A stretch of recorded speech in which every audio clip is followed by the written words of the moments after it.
বৰ্তমান যিমানখিনি অগ্নিবীৰ পৰীক্ষা পাছ কৰিছে তেওঁলোকে মোক দুটা কুৱেশ্যন সুধি আছে। এই কুৱেশ্যনটো হৈছে আনমেৰিট চাৰ্টিফিকেট লগতে কেৰেক্টাৰ চাৰ্টিফিকেট। তাৰ বিষয়ে মোক বহুতে প্ৰশ্ন কৰিছে যেন এইটো আমি ক'ৰ পৰা বনাব পাৰি, লগতে ইয়াৰ ভেলিডিটি কিমান থাকে।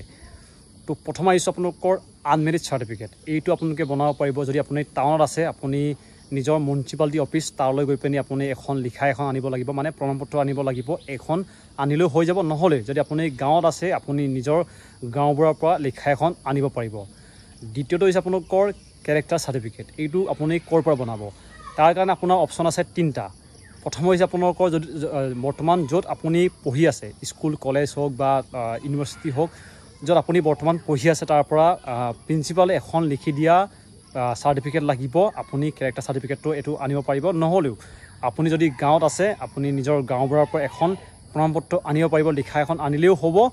লগতে যদি আপুনি ক'ৰবাত টাউন আছে আপুনি নিজৰ মিউনিচিপালিটি অফিচলৈ গৈ পিনি লিখা এখন আনিব লাগিব।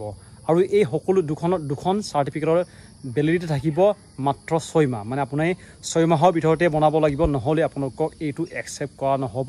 হয়তো বুজি পালে যেন আনমেৰিট চাৰ্টিফিকেট লগতে কেৰেক্টাৰ চাৰ্টিফিকেটটো আপুনি কেনেকৈ বনাব।